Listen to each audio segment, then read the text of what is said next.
Voilà, bonjour à tous, mesdames, mesdemoiselles et messieurs. Nous sommes heureux de vous retrouver encore une fois de plus ce matin. Donc, nous sommes le 28 décembre 2023, le dernier jeudi de l'année 2023. Comprenez qu'aujourd'hui, il y aura plein de surprises. Nous allons traiter beaucoup de matières, surtout en rapport avec l'avenir de notre pays.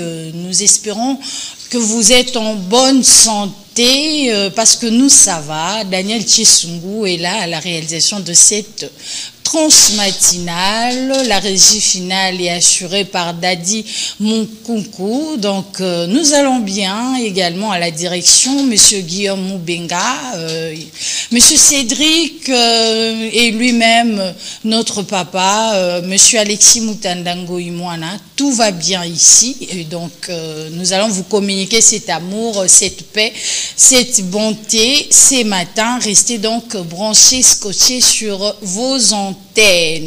Nous allons remercier le Seigneur pour la vie, pour l'être, le mouvement, pour l'opportunité qu'il nous a accordé ces matins d'être là avec vous. Nous allons lui dire merci, et parce que c'est lui le rémunérateur, c'est lui qui a permis à ce que nous puissions être restaurés, changés, que nous soyons en pleine forme. Nous allons le bénir à travers ces sons de notre chantre, la sœur Faveur Moukoko, qui nous chante le rémunérateur. On le suit. On se retrouve tout de suite après pour continuer la tranche dès ce matin. C'est parti.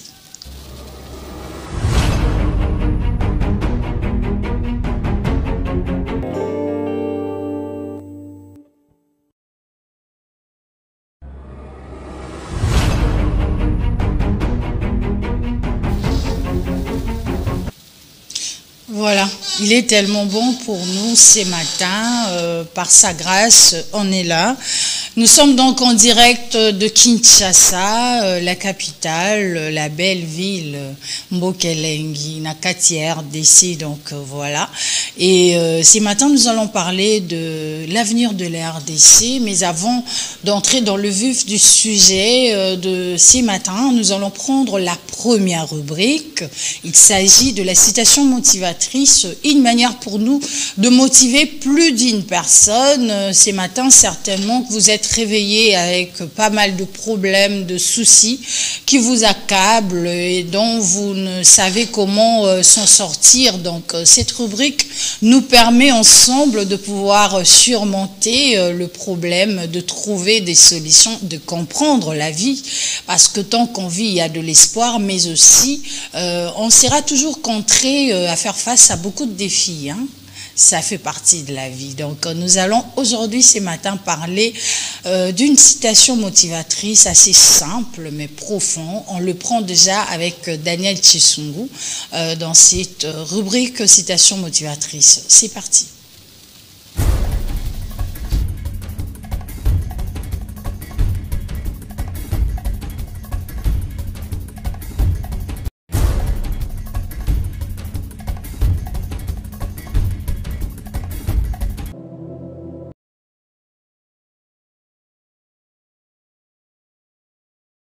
Et non vos peurs. Que vos choix reflètent vos espoirs et non vos peurs. Je le relis encore. Que vos choix reflètent vos espoirs et non vos peurs. C'est bon, Daniel? Voilà, que vos choix reflètent vos espoirs et non vos peurs. À chaque fois que vous voulez embrasser quelque chose, vous voulez faire quelque chose, ça peut être une bossa l'entreprise Moko, où vous avez une idée, un projet à mettre sur place, sur pied. Il suffit juste de croire d'abord à ce que vous voulez mettre sur place, à ce que vous voulez bâtir. Ça peut être une relation. Commencez d'abord par croire. Mouto nazo linga nazo ndimaketo kiene musika. Entreprise nango nazo créer. Je sais qu'aujourd'hui je n'ai pas de moyens, je n'ai pas assez de ressources, mais nazo ndimake lobby nako koma munene, lobby nako réussir. Donc commencez par croire en vous-même. Commencez par accepter que ce que vous faites est bon et bien et que vous kende liboso et kosimba. So mindimite na ondimela. Ceux qui ont mis pessi, tu es le seul maître de ta vie, donc tout repose sur toi. Et ce matin, on le redit, on va encore le redire avec force. Croyons en nous, mettons beaucoup d'espoir dans ce que nous faisons comme choix et évitons la peur. Naba engagement, nabiso, évitons la peur. Naba rêve nabiso, parce que la peur va nous empêcher d'aller plus loin. La peur et stopper biso, la peur va ça va nous mettre de bâton dans le roue, s'il faut le dire comme ça. Donc la peur ne va pas nous permettre d'aller beaucoup plus loin, d'exceller, de bâtir notre Congo aujourd'hui. Si nous ne croyons pas en nous-mêmes, on risque de faire de mauvais choix. On risque de penser que Mboko Rosalara Kakabo, il faut un zimele, on polobi pe, kongo pe, et bonga. Nyos Zara la maloba. Tout commence par la parole. Même ce monde a été créé par la parole. Donc, il faut commencer à avoir cette idée. Vous le mettez sur parole. Vous le mettez dans moi papier, nayo, tout carnet, nayo. Vous croyez, vous mobilisez le ressource nécessaire pour que cela se fasse. Évitons la peur. Bisika au lobby au koka kitewana. Au lobby au bangaki parce que tu n'avais pas de moyens. Au lobby ngana mutu ya famille ya malunga te ngana nangana mutu akopesa ngai maboko te, je ne sais pas, le plus loin lelo mekalisus. Lelo mekalisus, tu verras que ça va aller et que ressources tu peux prêter aux mains fortes koya yo bandana kakana ozanango. Donc voilà, c'était la rubrique citation motivatrice. Nous allons prendre la deuxième rubrique. Il s'agit de la rubrique bien-être où nous parlons de beaucoup de bonnes choses. Et dans cette rubrique, très chers téléspectateurs, nous avons l'opportunité, la grâce de pouvoir apprendre comment prendre soin de nous, de notre environnement et bien plus. Ce matin, nous allons vous proposer le bienfait de la tomate. Tout le monde a tomate na wenze. Tomate na supermarché. Tout sombi to ena onanda kuto lambeli.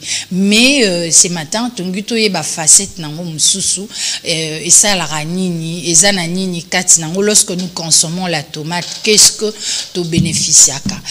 On le suit, on se retrouve tout de suite après.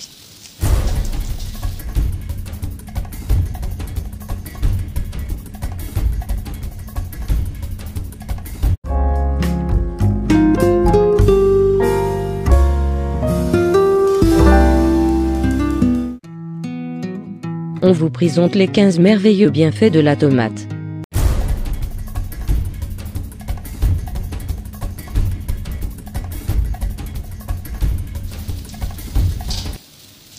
Voilà, c'était le bienfait de la tomate. Tolia kango, tulambila kango, n'engna sa sauce tomate nangai basi surtout. Mais tu es baraté que nakati nango eza naba nutriments ebélé, eza na makambu ya malamu ebélé. Ce matin donc na rubrique bien-être là, où tu peux expliquer biso le bienfait de la tomate. On nous a dit, je vais passer en revue quelques points que j'ai pu noter. On a dit que la tomate régule les rythmes cardiaques. Donc, il est très important de consommer la tomate pour avoir, pour être épargné dans les problèmes cardiaques, tout ça, problème de cœur. La tomate réduit le risque de l'hypertension aussi. C'est là qui ont des problèmes de l'hypertension. Consommer au quotidien la tomate, et ça la manière rébellée au consommer. C'est pas seulement lorsque c'est le sauce tomate, tu peux le prendre cru, ou au mélangeant on a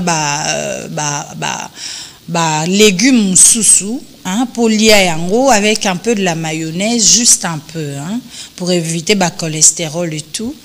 Ça réduit aussi les taux de cholestérol, la tomate. Donc, ceux-là qui ont de problèmes, il y a cholestérol, vous pouvez consommer tout le jour, quotidiennement, de la tomate et coédé bino et puis nato et à glycémie et permettre à vraiment stable lorsque vous consommez au quotidien la tomate. Oh, l'acheter tout le jour, c'est difficile, Juni. Au moins, car à boîte na ya miliki wana, oh, mais la boîte qui n'a poubelle, au cause yango, au recycler yango, tu mets un peu de la boue dedans, au bois qui a tomate, au bois qui, et bota.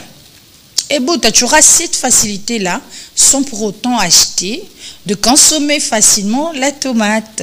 Et ça contient 17% environ de la vitamine A. Donc, lorsque vous consommez de la tomate, vous aurez la chance, il y a Rosanna Miss, il y a bien avoir une bonne vision. Et Rosanna problème, il y a Miss jaune. Tu vois les gens qui ont Miss moins jaunâtre. Et Rosanna Zalamingi Mingi, lorsque vous prenez de la tomate, vous n'aurez pas de problème. Il y a Miss tout le temps qu'il n'aura pas ophtalmologue et vous allez épargner rien qu'avec la tomate. Et aussi ça soulage la constipation. Ceux-là qui ont des problèmes de digestion, qui sont constipés, tout le temps, prenez de la tomate, ça va vous aider à bien faire, je ne sais pas le citer à la télé, à être en bonne santé. Et voilà, c'était la rubrique bien-être de ce matin. Nous allons prendre une détente, quand même, c'est l'animation matinale. Carré, tobi na moi mouké, na ferregola, na moi mbouji. C'est parti.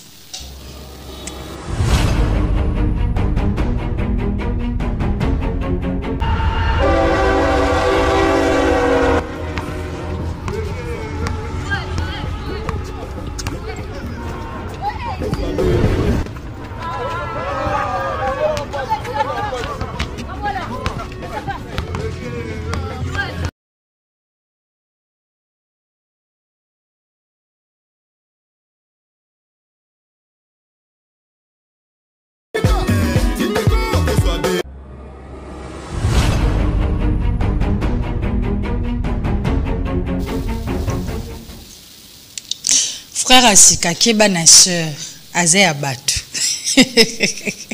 C'était Ferregola, le padre, qui nous a fait danser ce matin. Là, je pense à le sage Maléus, Gaulois et Tongo, donc Mbote Nayo Bisiko Zali et Okani Lingaraboe. À tous les amoureux de la bonne musique, parce que ici, tous à la partie prité, tous les Arabatu Nabiso Nyonso, Basel Arabiso Msala Kitoko, pour na Kotombo la Bendele Amboka Nabiso Congo, parce que nous savons que c'est dans l'unité de Tokoton Amboka Nabiso. So yo bachara ote seke ato anabilo note yo tika. Donc voilà, nous allons parler ce matin, comme on l'a dit tantôt, de l'avenir. Quid sur l'avenir de la République démocratique du Congo. Vous savez bel et bien que nous venons de passer un moment de campagne, et puis nous nous sommes rendus aux urnes. Et c'est depuis 2006 que la République démocratique du Congo s'est engagée dans le processus électoral et on voit de connaître aujourd'hui là, ça a connu. C'est maintenant fait, la 4e cycle électoral, s'il faut compter avec les référendums et tout, ça va nous faire au moins 5 fois que nous faisons cet exercice. Et le référendum, ils ont en 2005, on a habité ce boébé en parce que ce matin, on a beaucoup de matière à traiter. Le peuple congolais est donc appelé à être soumis à la 5e fois, si on cite avec le référendum, donc de passer aux urnes, de remplir les devoirs naïe en tant que citoyen congolais. Et là, comme ça, pendant période des alliés, tu rencontres des gens autour de toi qui te disent qu'il y a voté n'a été. Donc, jusque-là, malgré que nous sommes à notre 5e fois, s'il faut le limiter à la 4e fois, il y a qu'au passé na étape wana, il y a qu'au pona mokonzamboka, le lire démocratiquement, peuple congolais, si le loi zoé bakara ba droit na yete, a zoé bakaka nanya zalite, nini fois salate. Il faudrait retenir que peu importe ce qui se disent autour de l'élection, le Parlement, akolandela commune na yo akolandela makambu na yo na pene pene wana yondo kopona yango yondo kosala shwana. Il faudrait enlever ça de notre tête hein. Ba o bazwa ki occasion et ça l'exercice wana te prochainement rectifier to changer mentalité na biso pour permettre na biso peto eba ko bongisa mboka na biso. C'est possible.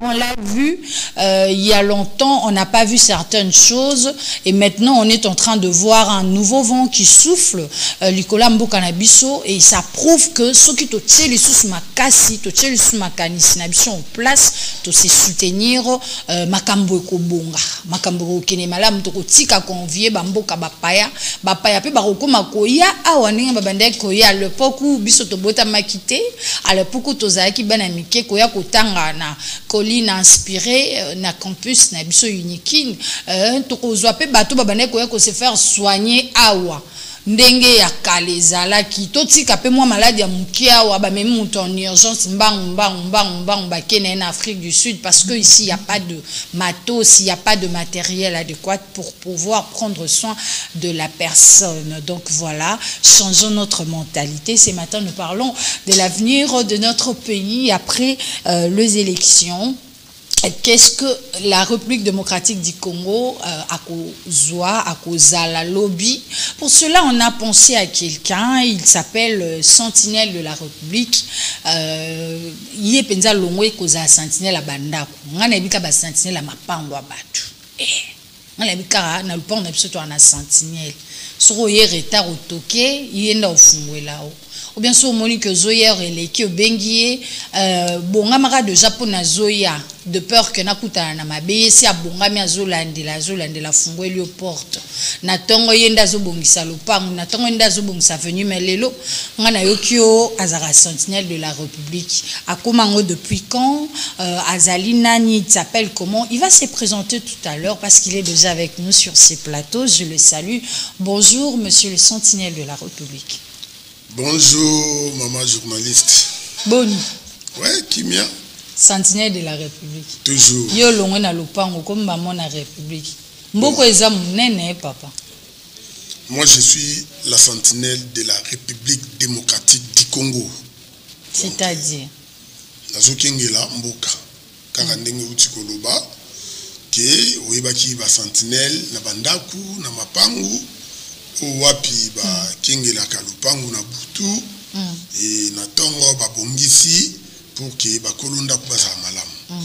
C'est alors que Nzambe a pesa nga vision ya koya ko sauver ezali nation oyo ya RDC. OK.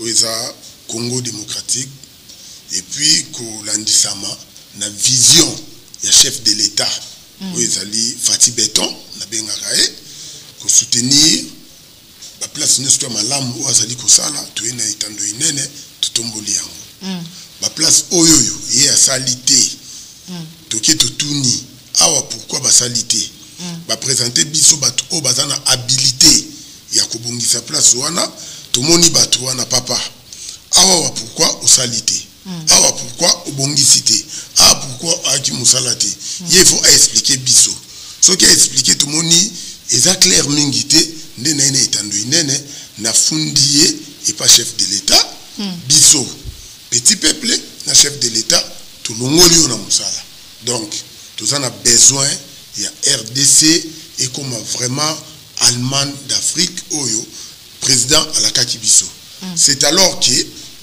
pour que vision le chef de l'État et kokisama vraiment na ba norme ndenge alingi et singel na sentinelle moko azala oyo wapi azo kengela azo landela partout na RDC donc comment a que mikolele kaki na tambola ki pe mingi toroko mawana tozwana alaka o wapi chef de l'État azali koluka kobongisa pona mboka na biso matondo mingi tozwana no présentation identité na yo pour tout à l'heure na bengo Sentinelle de la République ba benga yo kombo yebani flic bosso mboso te Non, Mbosso, tenga naza Bosso. Na boya na kotanga kombo na ye parce que bayebisaki ngai il est le fils du président de l'Assemblée nationale actuelle, Christophe Kodia Mbosso. Non, mais madame, wana ba ba koloba. Et puis nazo yo kango voir même ba mi journaliste parce que OK, je suis le fils du président Mbosso. Non, moi je suis Betty Ngandi Bosso flic. Donc moi je suis de l'Équateur. Donc on a papa Mbosso. Il n'y a pas de lien. Non. Peut-être na télévision n'enga tala ka ende pas tala na télévision. Mais que lien ou soit tu bani to fanda to sola kana. Non. Non, nazamu wana edi. Kasi comme ça sentinelle wana. Ezali kaka mokonza mboka bengi alobi flic Bosso. Yango wana na lobi malamu. Comme na flic Bosso. Alobi zwa mosala o sala to yo moko osoto-proclamé. Po to moni mikolo balobi maka tribalisme zo régner, yo zana ope montu ya Équateur. Président de la République, ce qui a ebinga na TV. Ce qui a ebinga na internet. Ngana président de la République to kutalate. Yebe mutatinda ngate. Batu o ya présidence ou soit batu ya parti ya chef de l'État, yenda tinda ba. Mais ngai mutatinda ngezanzambi. Comment ça? Oza prophète, oza révérend, oza na église nini? Moi je suis chrétien et nazali naître na mambo etali ba parti politique et nazala misana na salaka nazala entreprise où eza gardiennage Congo Sécurité et puis nazali consultant et pas ya ba chinois au bazana ba construction l'interpréteur bango pe anglais français lingala donc nazala misala o na salaka mais na kutambola komona makambo ndenge ezokende o wapi petit peuple abandé ko souffrir tellement biso nzambe asunga biso moi $10 tozwaka moi $20 tozwaka mais kotala o petit peuple abandé ko souffrir kokende na ba terre jaune des places côté au moni qui sentinelle bandaki ozomona que mutu moko afanda na hectare na e pendant ba année tantôt ça na 1 hectare 2 hectares 40 sur 40 ofani na tongo moko situki batu bakiti baye bakati lupango na karapamba boye et du coup babotolio ba conflit et comment qui tellement ébélé et c'est alors que tomeka ki un peu kotsa maboko na kati ba biloko wana ko zongisa batu nyonso na badroit na bango ko sunga o ezaki petit peuple aurait ayeba etendeni ya ko na parquet ayeba etendeni ya ko na auditorat et to dénoncer ba biloko wana et batu wana ba benga no papa ndengo za boyo il faut commander député pour olobela kabiso pour lelo tozonga ba droit na biso toziba mapango na biso o ba dongolo misu na ba chef coutumier wana sali mikolo boni ezaka ya lelo za lelo te wana ils ont qui vraiment moi temps et c'est alors on a comment ko visiter ba famille wana mingi et mawa na côté ngala motema et nazoka mungongo ya nzambe zolobela ngai telema lobela population nzamba lobela rope nzamba loba d'une manière ou d'une autre akolobo na ndoto na prédication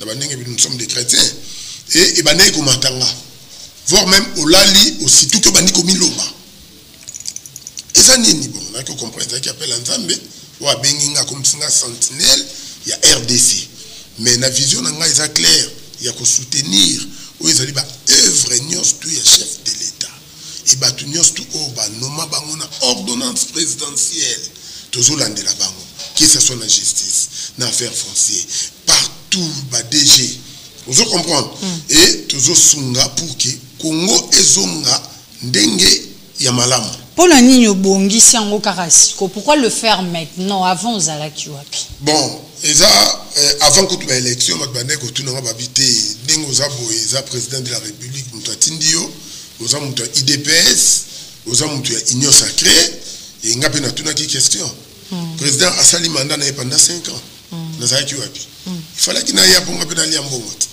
mais tant comme ka ba 3-4 mois il y avait élection ndenga na ekoya donc nzambe asa batana na e abongisaka donc nzambe na bongisaki atindinga comme sentinelle apenga vision apenga pe provision o wapi ils ont permettre na ça ba déplacement na ba etandu inene provision imakoki na yo toza na mutu moko na sima na olingi kotanga ete non mutu aza na sima na nga na bango chaque jour eza Jésus Christ de Nazareth po tango na lobaka ya za esprit siko mutu ya bomoto boyo Jésus Christ atindi eza na kolomboka oyo kolomokili o c'est Jésus Christ aza esprit mais na kibomoto mutu ngo eza nani po apesa konguya oyo ya kobima ya kolandela misala batu au risque même de perdre ta vie mais nga naza na famille naza na mwasi na bana e batu ko batu na kanga mais yo zo kende koloba mboka sécurité nini oyo zo préparer pour na libota voilà mais mutu abatela keza Yesu po alobaka babomaka ye o pe alobaka te akufaka mais pona mboka na biso tambola malamu pour que Congo tokoma pena esengo o tozomona ba occidentaux bazana ngo s'il faut parler moi je dois parler pour ceux qui na lobité na kokufa ceux qui pe na lobby na kokufa mais pona bonne gouvernance et en mboka na biso République démocratique du Congo je dois parler président de la République atindinga ité et ba parti o nyos tout ba député ou soit bande comme ça ba ko sala bazo sala té biso toujours qui naza l'homme du terrain to komi to moni réalité to ena on étant de inene to expliquer aux ali gouvernement to expliquer aux ali président de la République pour que azwa ba décision ya malamu pour mboka na biso kende kasi boni to postulat ki kaka pour kende na voix officielle kuna na Assemblée nationale pour na kolobela to provincial pour na kolobela population oyo lingi malamu na bango lobi bon ezaka batu mingi bande koloba bolanda sentinelle te azoa na kolukane ba voix azana besoin comme député baloba batraité ki na nyonso tout nga naza député te naza sentinelle naza likolo ya batu nyonso mama nanda kutoza na papa maman et les enfants et puis tout ça kana ba sentinelle na ndako o ba kengelaka c'est moi mo kengeli au mandat et si la raté et où tu pas nzambe donc aucune la qui députation non députation est à 5 limité ans limité mais moi je suis la sentinelle jusqu'à la fin du monde ou soit jour na ko la ko benga ngai mais son na kei ezanga ba sentinelle de ba bote mais belé partout dans le monde au bon ça continuité donc na ko postuler et puis na ko taper parti politique mon côté je suis toujours naître toujours le la kaka o ezali bolamu ya RDC comment tu peux évoluer comment tu peux ça pour que tu m'appelles bien les bandes l'émission na mona ki otayi koloba awa pour na ninité biso pe tous na ba matos na ba hôpital minene ba baka ko soin awa ezaka likamke papa même tout en Afrique Sud ba même tout en Inde so boza makokite mutakufi et biso toujours landela o wapi chef de l'état azota ba moyen ati volonté pour que batonga basala toujours na tina suka comme ba sentinelle. Merci beaucoup. Nous allons prendre l'actualité. Oblige. Hier, il y a eu marche, il y a opposition, une tranche. Il y a membre, il y a opposition. Bima qui nanzela, balobaki non na lolenge élection en mboka na biso zali ko kende et kendeli publication résultat provisoire wana o bazali ko bimisa ndambu na seni kuna bango balobi ete ezali kopesa bango penza malamu te bazo sepela na yango te babimaki na nzela pona ko contester alors que voix officielle ngana bino to ebi ete ezali kuna na cour constitutionnelle et puis nanu to silisipe masolo yango ya maponamite to sisina no makambo ya ba résultat to zali kaka na mwa ndambu ya oyo bapesi biso mususu ezali en train d'être publié progressivement comme le 31 décembre. Nous allons prendre un peu l'ambiance. Les kaki, à 20h, il y a inspecteur général de la police congolaise azala qui paie sur les lieux nini alobaki nini salamaki tozui élément oyo et puis nous allons nous retrouver juste après.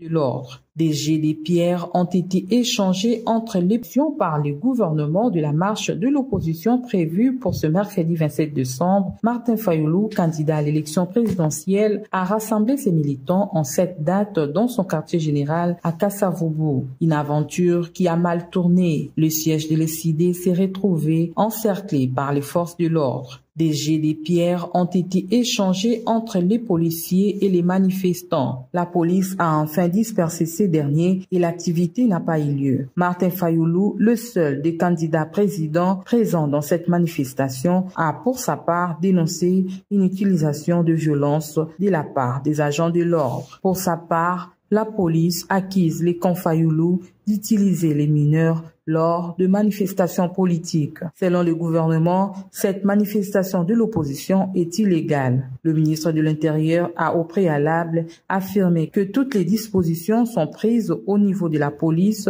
pour maintenir l'ordre public. Il s'agit d'une manifestation non autorisée pour des raisons évidentes sécuritaires.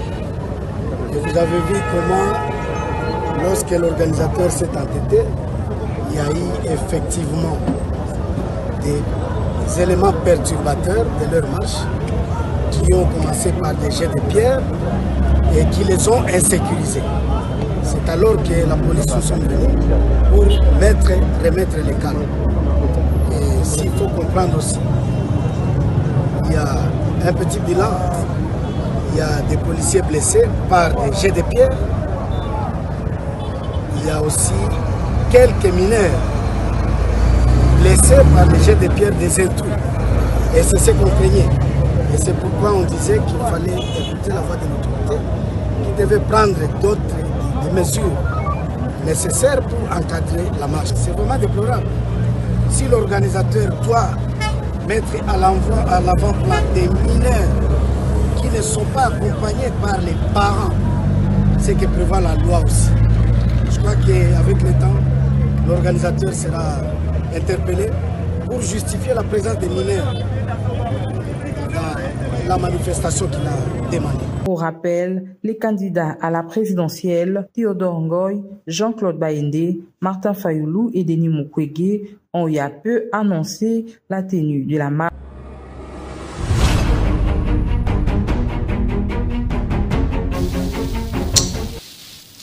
Voilà, Tolandi, vraiment on a bouqué ce qui s'est passé hier. Monsieur Flic Bosso, on a lobby bien. Très bien. Ok. Quota l'information, réaction dans les années. Mais ils ont monté ma passe. Opposition ni no monde na bala. Maman, tu vivais sur nous tout na mboka. Tant to zolo ba SD za parti monene. Mutu nini yo muntara bana na miki. Est-ce que l'opposition est opposant bango? SD bango wana ba secrétaire à parti bazawapi. Yo mo kotala bato yo moni na balabala wana. Est-ce que ils ont vraiment opposant ndi ba dina balabala et puis ba taxi ezo bula nango. Maintenant on peut comprendre papa na Martin Fayoulou te. Azaki muto liboso ayebisi ba militant na ye ba population na yobi bazo ba carte d'électeur te. Basa rolete. Martin Fayoulou, n'enga kolobela été. Mais lelo vraiment il faut na lobana. Au pekisi batu. Bazo ba carte électeur. Au moment où tant to kende na ba vote, il faut ba ki ko voter nani. Mais yemo ko na suka aki ko zo carte électeur, au moment ka liboso seni, nenge ba bana wolola e. Ya mi balé. Oza batu o basa ba député. Oza mbongo futa ka bango te. Batu ba bundi na yo. Et comme il y a un moment où il y a un ami, il y a postuler aux chance, abimi comme député, à $21 000. Oh, il y a s'organiser. Asa ba responsable bele baza simana e Martin Fayoulou. Yo ndimi 21 000 wana balbageza ya solo. Ata balobi ya lokuta to tanga ta $5 000. Est-ce que Martin Fayoulou a foutu ka batu na chaque fin du mois $5 000? Bato zo buna ba montongo poko. Au boyi bango ba postuler. Au lobby ba okende te yo po okende na élection présidentielle te. Bato si yo ba keite. Et na suka yo moko oyeko kende po o postuler. bokanisa ki lokola président Tshisekedi des Amael était à Zazoba ou soit akuboya ba candidature na bino andimaki nyostu tokende na maponami que le meilleur gagne. Tokende na maponami Martin Fayulu ba voter nazo lobango nazo insister. Quelle opposition? Opposition ni au moins dit ton ton occupé politique ton nom ba Martin Fayulu ba yebi politique. Il est vraiment intelligent mais yebi politique. Pour ceux qui vraiment yebi politique.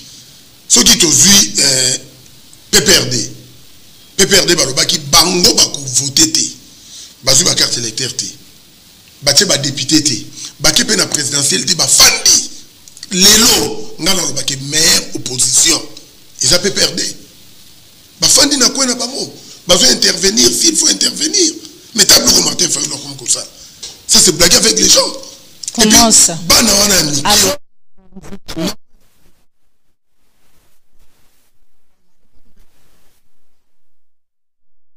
Ngaza moko ya kitambo ma campagne. Tango za ki tsoba bi décidé eza na marche. Okomona ba ko tia ba policier na ba camion ba maya moto na Sakombi. Po bato bando uta na Kanduka. Bazaka tellement multitude de bato ozana idete. Mais jour wana na Kanduka na ebisio na Sakombi ata policier mon côté kaka roulage. Pourquoi? Bana ya Kanduka va comprendre que Martin Fayulu c'est un aventurier. Tala Kanduka ndenge chef de l'État en Galicia. Va comprendre que babi non papa azoko sabiso azobonga sa famille na ena emoko.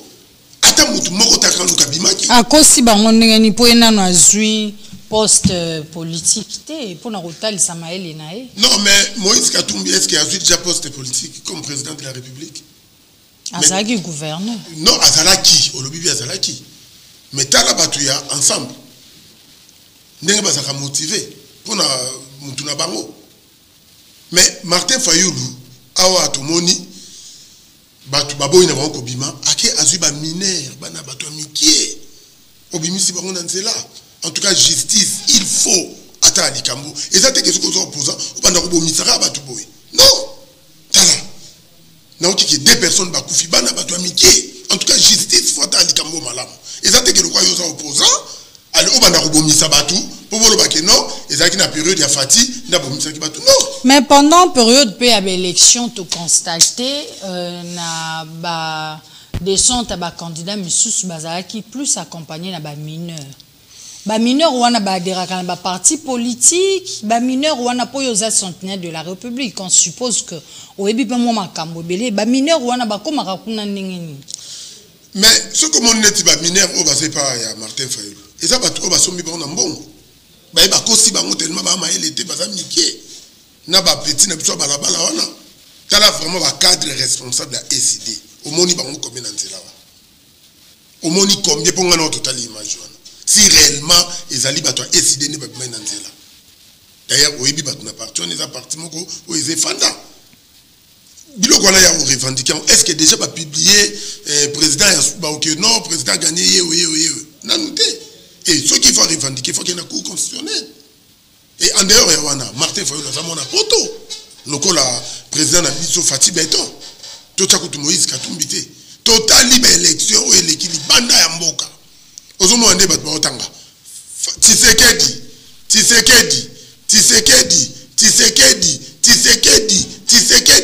Ngana oka ki moko balobi Moïse Katumbi moko. Na poto ba résident ngona. Batu ba voter libanda. Martin Fayulu azana ba base na na Belgique, na France, partout na ebi pe bango ba ebinga. Pourquoi pas batu wana bakene ko voter Martin Fayulu? Na sondage ndenge zo pesa wana. Libanda ya mboka. Siko ata bolobi ke ba tricher.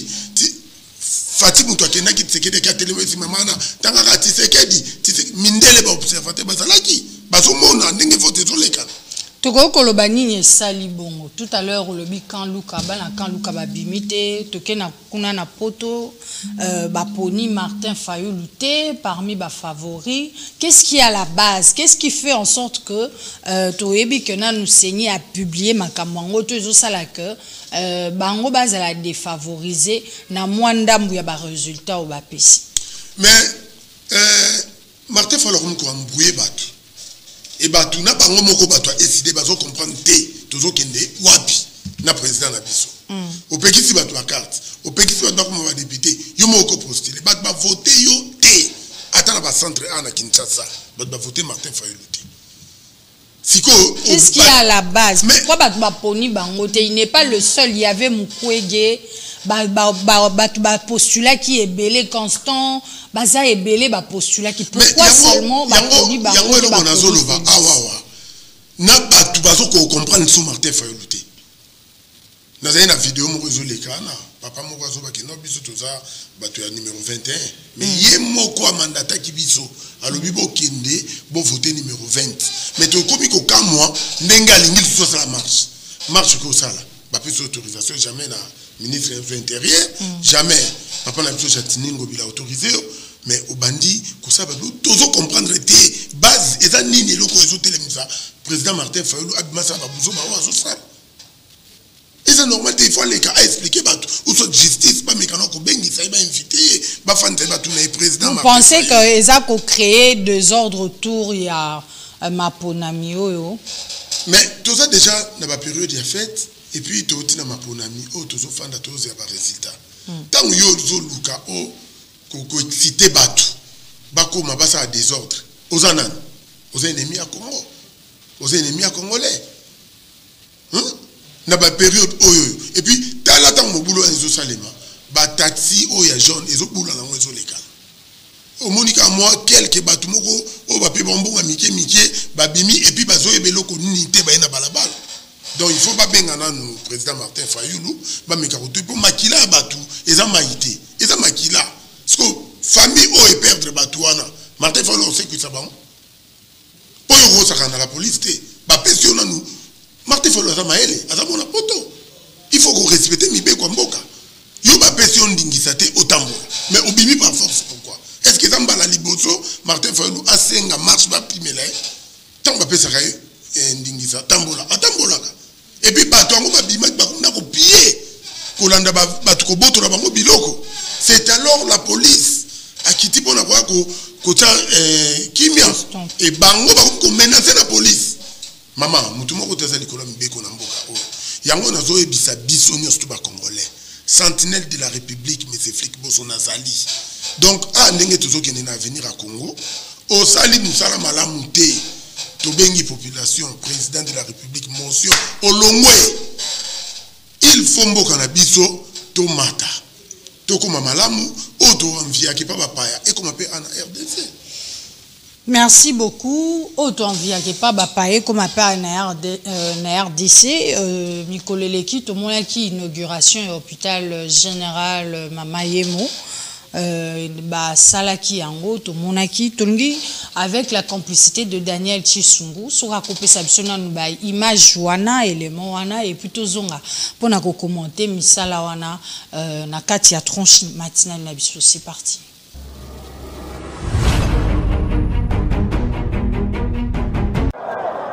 Maman yango poto na poto ka maman.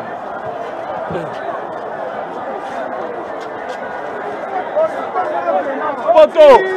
Maman comme un royaume. Pata tika libela. Oh.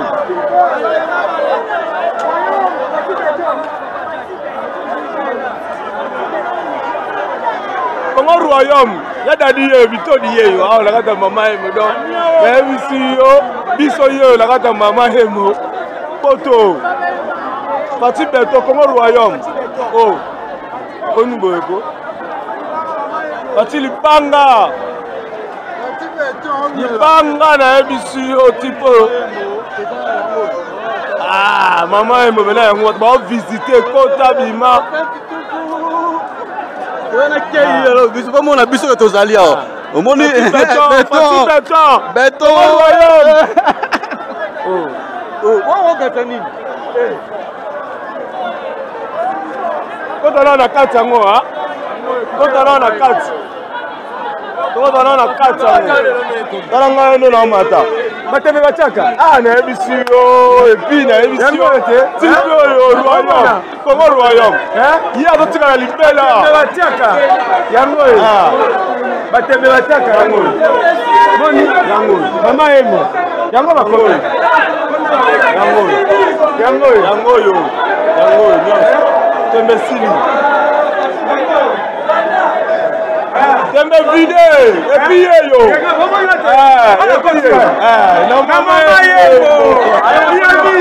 Tout s'y va mieux.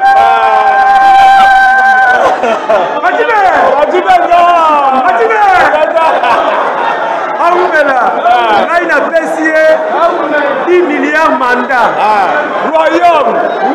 Pour faire la wana. Ah oui. Et ça vrai. C'est dit Kagame. Yo Kagame. Là c'est ma prix. Ah, quand tu as posé dans ma colo. Dans ma population dans la yo. Gai. Yo c'est là. Là c'est la mon côté ça y va. Ah, ça va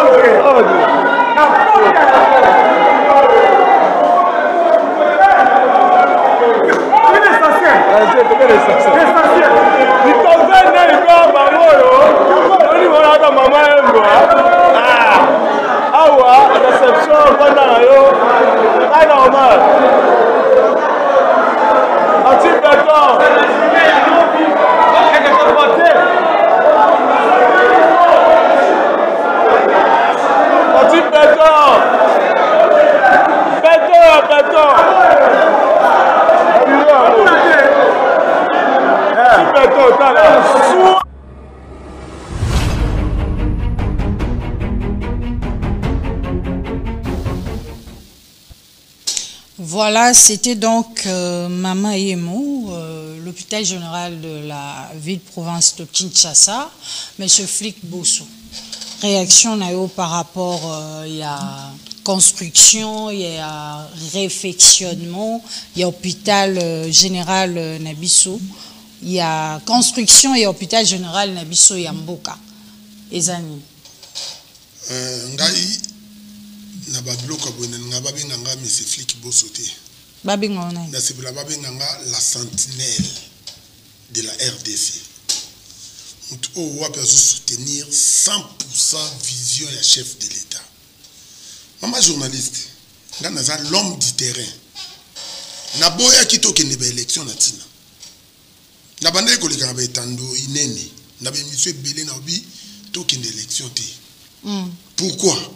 Nazalaki sur le terrain, nazomona biloko oyo président zotonga zosala. Tellement la volonté o azalaki nango. Na ba oleto bebisa ba million o to tiko bebisa na ba élection présidentielle. Vaut mieux ba pesa mon chef de l'État akota asala asilisa banzela ba hôpitaux ba école biloko nyonso. Ceux qui toka ko na ba élection, toka okende ba voter ta ba député, pour tout le monde ba ando ça les côté va changer. Mais na présidentielle na lobaki ba tika yango. Tala lelo nde to bungisi ba millions. Voilà un. Et de deux, babiloko oyo yonde etindi peuple congolais akende ko voter Fati Beton massivement. Oyo moni mama yemo.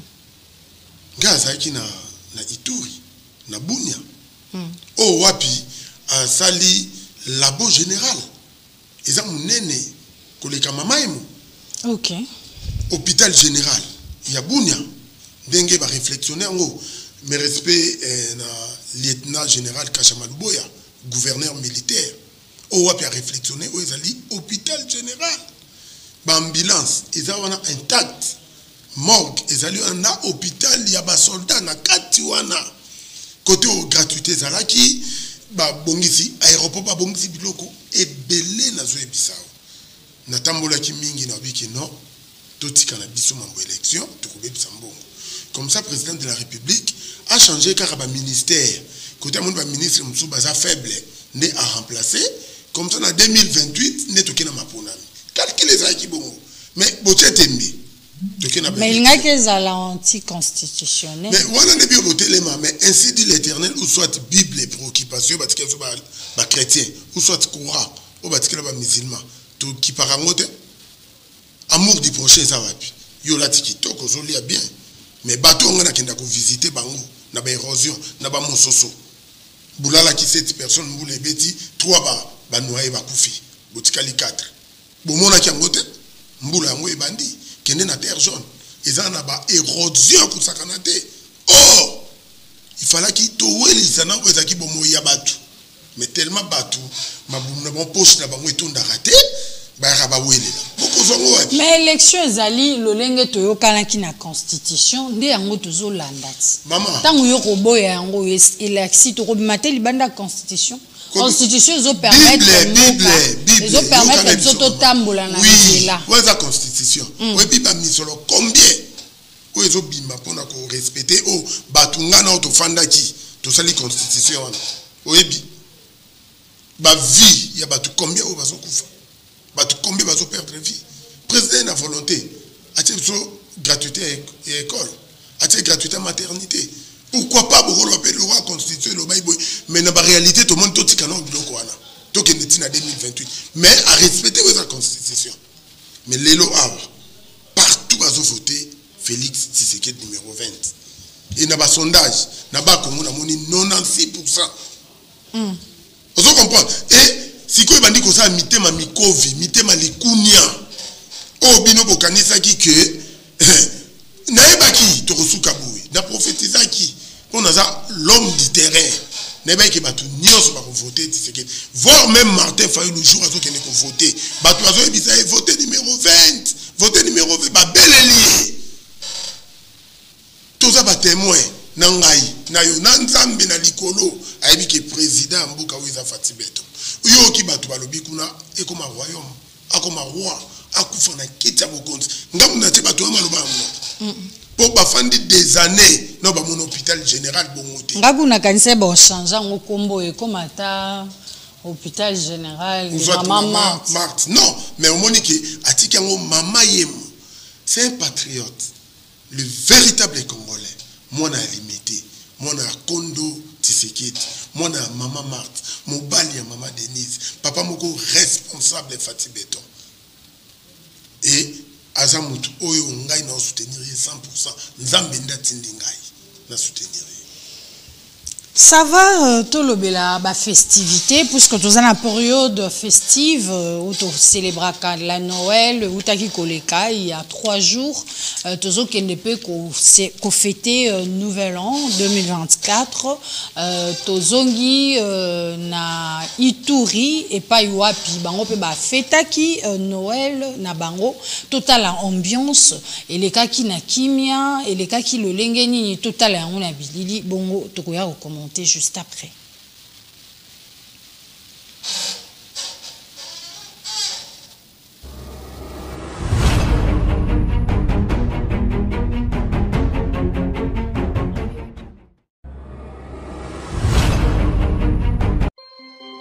Depuis l'avènement de l'état des sièges, la ville de Bunia prend un élan avec une vitesse de croisière dans tous les secteurs vitaux.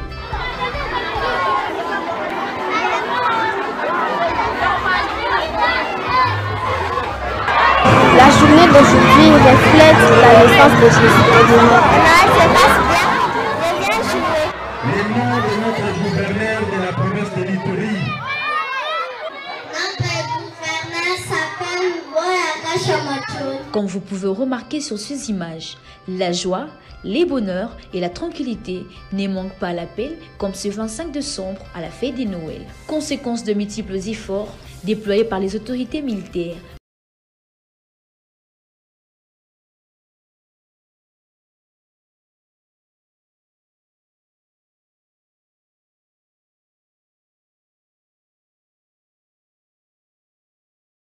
Le lieutenant général Boyan Kashamaljouni n'a pas manqué à exprimer sa satisfaction.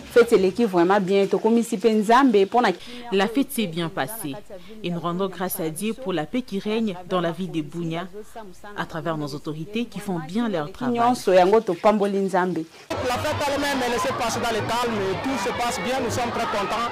Rappelons que ceci est également possible grâce à l'approche militaire et non militaire qui crée un sentiment de confiance qui s'est dorénavant installé sur toute la province entre le gouvernant et les gouvernés tel que voulu par le chef de l'État, Félix Antoine. Tshisekedi Tshilou. Il est 19h, nous sommes en ville de Bunia, nous ne sommes pas à Kinshasa ou à Goma. Comme vous le voyez, cette fête est très bien célébrée en ville de Bunia. Il y a une très belle ambiance, les familles, les enfants et tout le monde s'accourt en tout cas pour aller célébrer, vivre ce beau moment. Tout se passe en tout cas dans une quiétude sécuritaire. Comme vous le voyez, il y a une très bonne ambiance.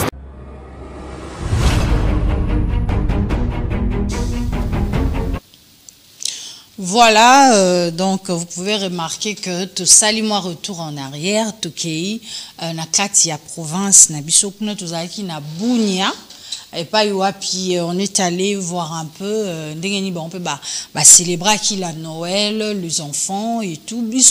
Personnellement, il y a toujours de coups de balle par-ci par-là, mais voir que il y avait la paix, la quiétude, la penza au vrai sens du mot, et Kamusingape et CP Lisingai, votre réaction, messieurs flics boss, la sentinelle? Ah oui, quand on a la sentinelle, je pense que au moni Bunia, Ituri, au Bako Sarabino, au moni grâce au chef de l'État, Fatih Beton, à Kende Bocha, état de siège, au Wapi, et au Kambamana, lieutenant général Kachamadou Boya. N'a pas si communicateur naé Gilles Ngongo lieutenant, oyo a pesi biso ba image oyo grâce naé ndetoye ba Ituri na Bunia on tolobelaka. Ezamboko na zalaki partout na zalaki ba place wana nyonso na tambola ki awa nyonso pendant au moins 2 semaines. Donc la sentinelle de la RDC a ko inventé té. A ko kosate na yaka na biloko oyo eza ya solo. Donc na Noël Yomoko moni peuple iturien ndenge ba fetaki.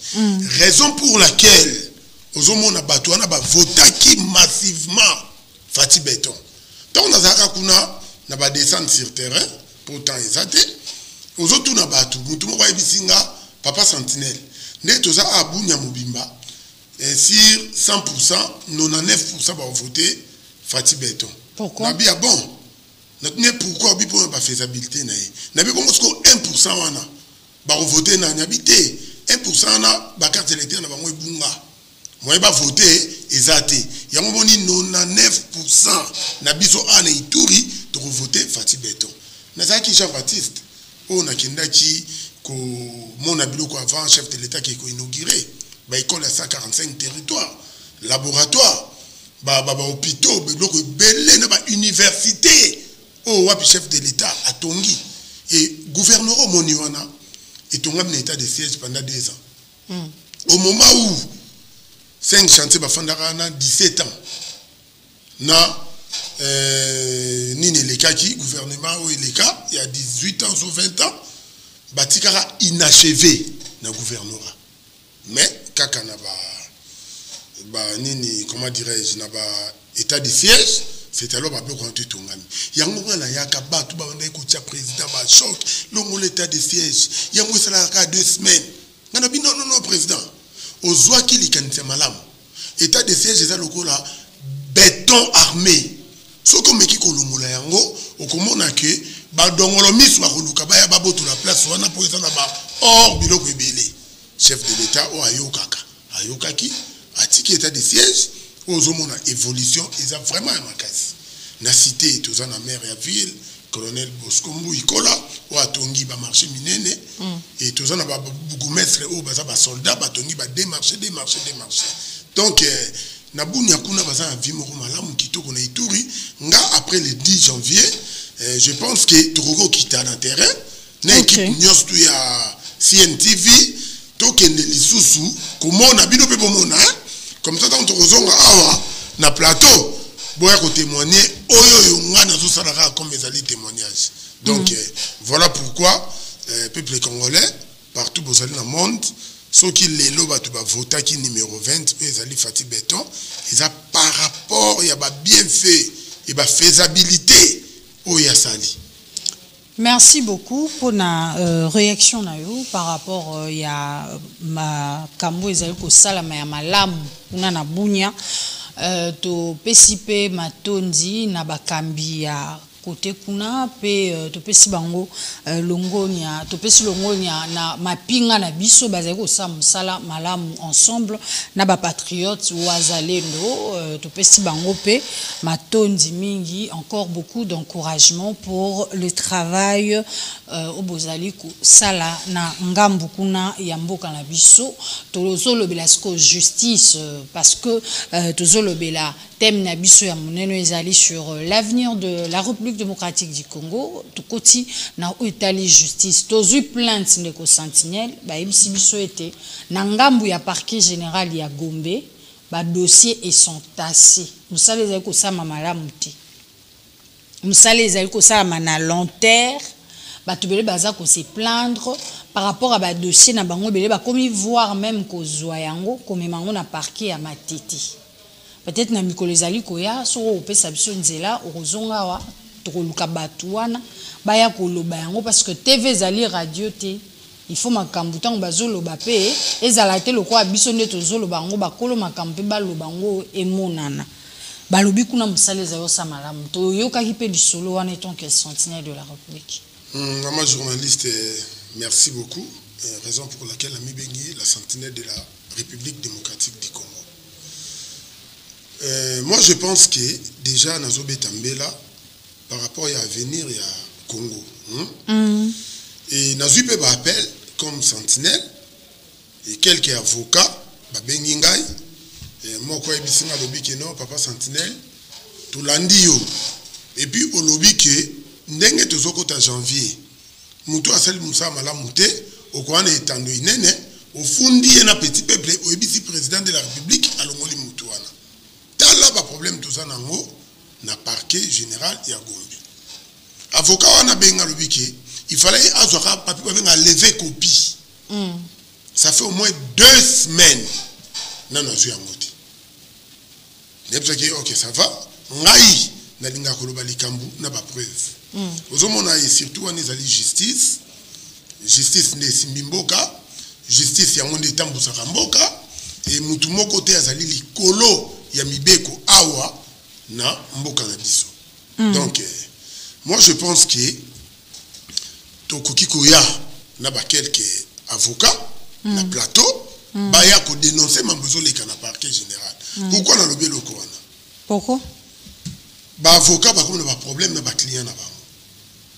Neti mama na repère cet exemple somba ki lupango moko ba eba escroquer yo oyo moni avocat au dossier, avocat au dossier qui n'a pas un magistrat instruire dossier, et magistrat qui côté la étape nous sous-souté, ce qui mon continuer à mon colototé, mon continuer à aller procureur général, que ce soit avocat général, que ce soit banani, magistrat, donc avant bah exécuter na makambu il fallait procureur général a signé.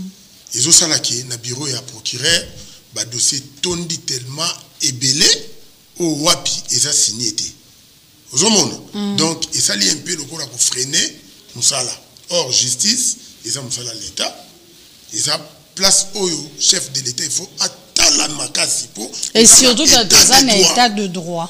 Donc on a dans un état de droit mutu et sengela za na place wana et sengeli na ye tangu ba magistrat ba AG bazoya verrier na ba dossier il faut assigner ou soit il y a kokanga bato ou soit il y a ko libérer bato o bazali ba innocent na kati ya ba prison na ba cacho ozomono donc ce qui déjà ba dossier est tondi et belé avocat moi ebisinga d'ailleurs kutu ce qui toyé na secrétaire bazoya biso bino moko bo côté là pour qui PG bo ebisaye assigner décanter ba dossier o etondi na table.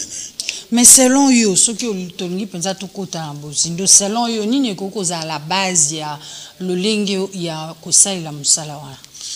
Bon, ngai na préféré, le gros appel journaliste, au qui sur le terrain, oza na tobenga nini micro baladeur en fait, ou mais un peu que tout na ba question na parquet, musala les osale makoma. Et tant tout ça, on a pas procureur Yakala, Missou Baleki, na moment oyo comme ça, au quoi pas qu'on soit ezali réalité en fait vérité, tout ça on est tando, il n'est pas tout meka kolobela yango. Donc, on a un binet na parquet général, c'est procureur général, c'est lui le chef. Et ceux qui va dossier tondi na mesa na yebisanga, magistrat au salani, avocat au salani. Donc, c'est à lui de signer, de traiter les dossiers. Donc, moi, n'a pas la maîtrise, il y a combo, il y a procureur général à Sikate. Vous comprenez? Donc, voilà. Mais, il y a un chef de l'État à Zolanda Bisso, avocat, magistrat, il y a parquet général na Gombe, il se plaindre, dossier, et à côté les mains. Comme ça, papa, ou me un peu, côté la kuna. Ndenge yo kaka sentinelle, Olanda ka émission. Mais quand un peu côté la porte, ça na état de droit. Et c'est que la population, tu as un problème na aïe, et pas au cadre de l'État, net ba magistrat, ba procureur, ba pe ko zo o ezali ba réponse, ba solution. Comment fait-il ba makambo na circonscription awa na lukunga? Ba kenda ko trancher ngona matete. Donc aux hommes qui vraiment ils ont ça là. Et salamanante, za makambo sika. Yasika. Quand nous en tout cas chef de l'État, on a vraiment kobeta c'était au mekampe kozonga na ngambu ya justice o ezali na parquet général na Gombe au mekampe kokota na communication na ba magistrat na ba AG na ba procureur de la République au basawana au mekampe ko sola ba otuna ba eske makambu oyoyo tozolanda otoyoki ezali ya solo elo ni ezosala ke makambu et avancé te na lombangu il faut pas ko décanter makambu wana pour te eza malamu. Merci beaucoup pour la intervention na yo par rapport na yango. Donc voilà, justice n'est les vacanation, justice n'est salarak mboke kende liboso. Moi j'en appelle à l'autorité, à parquet général Yagombe, donc ce qui possibilité zali de pouvoir accélérer les choses pour tokota na makanisio na mokonza mboka et à état de droit ya mboka na biso et vous permettre pe makambu ezala malamu penza. Nous allons prendre un élément, si Daniel Tshusungwe est d'accord avec moi, nous allons prendre un élément et on va se retrouver après pour commenter et puis petit à petit aux chuter déjà pour na ko silisa émission na biso tranche matinale na biso tonga lelo.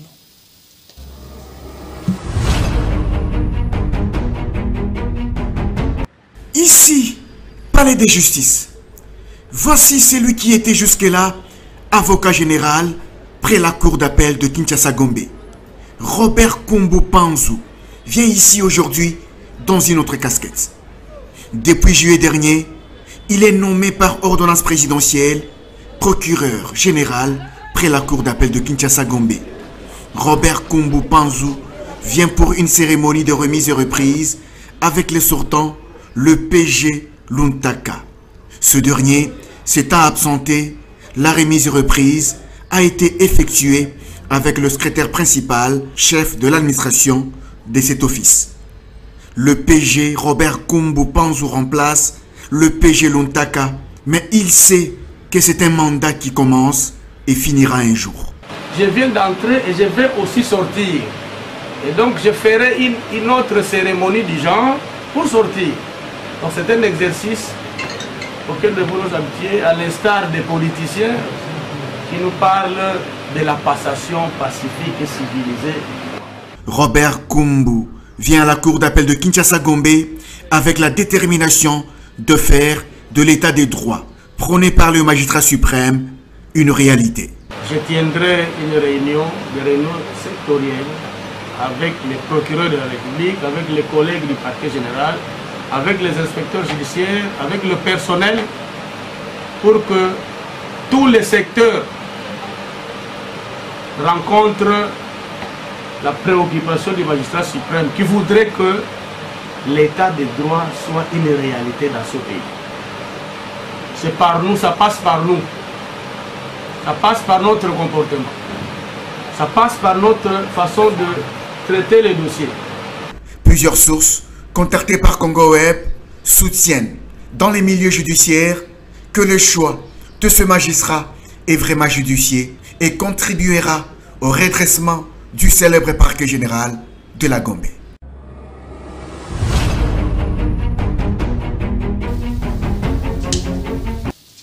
Voilà, mboke tambola raboué, sans polémique, tout ça qui est juste élément oyo à titre il y a exemple pour nous là qui ça. Ce qui me donne ça makamala, faut qu'on féliciter. C'est vrai que monsieur Robert Lumbu azali susu na poste wanate ya PG ya Gombe. Mais azaki na misala wa bande ko sala marka ki pe époque na ye ndinga azaki ko sala ba réunion chaque jeudi na ba collaborateur na ye juste pour na kotia ordre ko évolution ya makambu. Ce sont des choses, des exemples à suivre. Ce sont des exemples à suivre. Voilà, tout ce qui n'a pas monsieur Placide Lusambo, hein, sugako landa pe exemple wana pour nous permettre biso to koti état de droit mbokeza ya biso. Mbokeza ya biso lelo Faci Beton encore zonga lelo pe mutu mususu ako remplacer mbokeza ya biso population. Mbokeza ya biso ya bana na biso ya bana na bino certainement monsieur Placide Lusambo zape un père de famille mboko yo lobi okozala te bana na yo bako hériter nango alors faut tout tambusa yango bien pour permettre pe génération o ezana sima ba bénéficier ba beta petolo ba sepela ba vanter pe pourquoi ba talent ya bato ba tie liboso pour na kokamba mboka na biso. Un mot monsieur le sentiment. Merci, maman journaliste. Ils appellent conseil, moi, qu'on appelle ce qui m'a gouverneur, Nyoso. Dans le Baïbalanda, exemple, il y a lieutenant général Kachamak Boya. Ou à Bonisi, Touri, à Tony, et puis à sécurité très bien. Ils ont la sonité, à Tanako, à Kinshasa, Jantiningo, Bilakwe, Kokopier, Fifi Masok, partout côté, gouverneur Bazalaki. Pourquoi pas, Nengo Lobi, tout le monde peut image, Papa Nabiso, Pantukumbo Robert. Ndenge na époque na les kaki au apikimi ezaki na parquet au lelo ba ko lelaye pourquoi pas procureur au azali na minute au à copier juste copier pour na musale tambo malamu ah vraiment nga nzobeta c'était pas chef de l'état tozana état de droit vraiment état de droit il faut to consommer yango po ndenge za boui ba problème o ezobima ekozonga et pas commandant suprême o ezali Félix Antoine Tshisekedi Faci Beton. Vraiment, il faut qu'on ait des petits pétros. Parce que là, il n'y a pas de biso. Il y a un peu de pour qu'on mette un peu. Kotala, makambo ezuli kana parquet général. Merci beaucoup. Nous tendons à la fin de cette tranche matinale. Les lieux qui vraiment carré parce qu'il y avait beaucoup de matière à traiter, surtout que ça, j'ai dit à Souka, il y a l'année 2023, il fallait vraiment passer en revue quelques points, quelques matières au Ezali, vraiment d'actualité pour pouvoir éclairer l'opinion. Un mot, monsieur Flic Bosso, Flic Bosso, la sentinelle de la République, to comme na Souka, impression na nous pour na accueil nabiso, ba liboso et na tranche matinale nabiso, et puis un mot pour conclure l'émission. Ah oui, CNTV ezanda kunanga, mais amba liboso na likana émission oyo, vraiment na sepel na mingi, ezamalamu. Vraiment merci. Yambainga malamu et puis ma question na ezaki bitumbate donc ezaki vraiment malamu. Na ekopé ça ba bonne année na batunyo sto wala na biso partout bazali na monde entier. Très bientôt tous là. O wapi ba proclamer comme président de la République na biki to fêter et na pesi batunyo sto bazola na mbote ba master na ou baza ba champion. Ko banda na mentor nanga politique on a l'obaka mutotangi sanga c'est monsieur Dadi Ndongala donc PC ba mbote bisika zali et puis na PC ba Kongoma nyos tout mbote ba sentinelle nyos tout dans le monde entier merci pour boevea qui et puis to sali campagne na biso ne bandeli tina suka to voter ou to kai ko voter partout bozali ozana information ko bosana te ko benga numéro ezoleka wana na télévision benga biso côté mabe ezali to ko dénoncer benga biso côté bolamu esalemi to ko ya côté mbola yango et puis na remercier maman Gini oui Gini OK nzambe a batela o merci. Merci, c'était la sentinelle de la République, Monsieur Flic Bosso, qui nous a fait honneur ce matin d'être là parmi nous. J'espère que cette tranche vous a plu et que les questions qu'on a traitées a été à l'attente de la population. Nous vous fixons donc rendez-vous demain avec Gaël Kalombo et moi je vous retrouve la semaine prochaine, si Dieu nous prête vie, certainement le lundi. On s'est dit meilleurs vœux, bonne fête de l'année 2024. Merci à Daniel Chisungu pour le travail qu'il a effectué ce matin, un travail des titans. Merci à Dadi Mukunku pour la supervision et quant à nous, on vous remercie aussi pour votre aimable attention. Rendez-vous demain avec Gaël Kalombo et moi la semaine prochaine. Prenez grand soin de vous. À très bientôt. Au revoir.